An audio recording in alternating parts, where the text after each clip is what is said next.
नहीं, पहले तो मैं इससे सहमत नहीं जी। हूँ कि शाकाहार निश्चित रूप से स्वास्थ्य के लिए अच्छा है।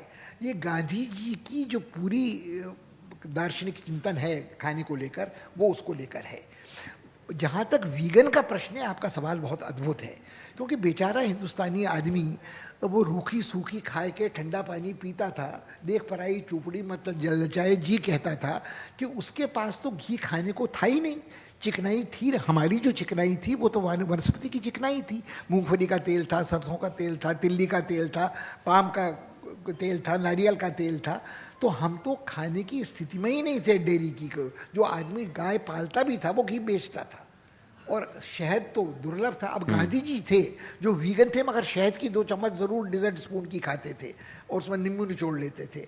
मगर जो हिंदुस्तान का आम आदमी था वो तो वीगन था, और वो ऑर्गेनिक खाना खाता था, क्योंकि हमारे पास केमिकल फर्टिलाइजर नहीं थे, केमिकल इंसेक्टिसाइड्स नहीं थे, केमिकल पेस्टिसाइड्स नहीं थे। ये तो हमारे ऊपर अभिशाप ग्रीन रिवोल्यूशन का आया।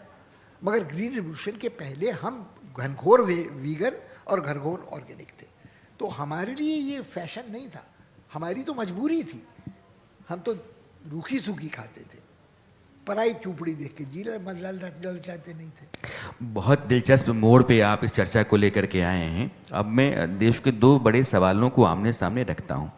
आपने कहा कि ग्रीन रेवोल्यूशन के बाद चूंकि पेट भरने लगा तो अब विकल्प हो गया कि तुम चपाती जो है वो घी के साथ खाओ, नहीं खाओ। उसके पहले की स्थितियां जो थी वो आदमी वीगन ही था, ऑर्गेनिक ही था। नहीं, ग्रीन रेवोल्यूशन के बाद भी जी। सबका पेट नहीं भरा। ठीक मुझे है, लगता मैं है वहीं कि आ रहा जो ग्रीन रेवोल्यूशन के जनक स्वामीनाथन थे, जी। उनकी सबसे बड़ी महानता ये थी कि उन्होंने अपने देहांत के पहले स्वीकार किया कि मेरे जीवन की एक बड़ी गलती ग्रीन रेवोल्यूशन थी, जिसमें मैं नॉर्मन बोरलॉग के चक्कर में फंसा था।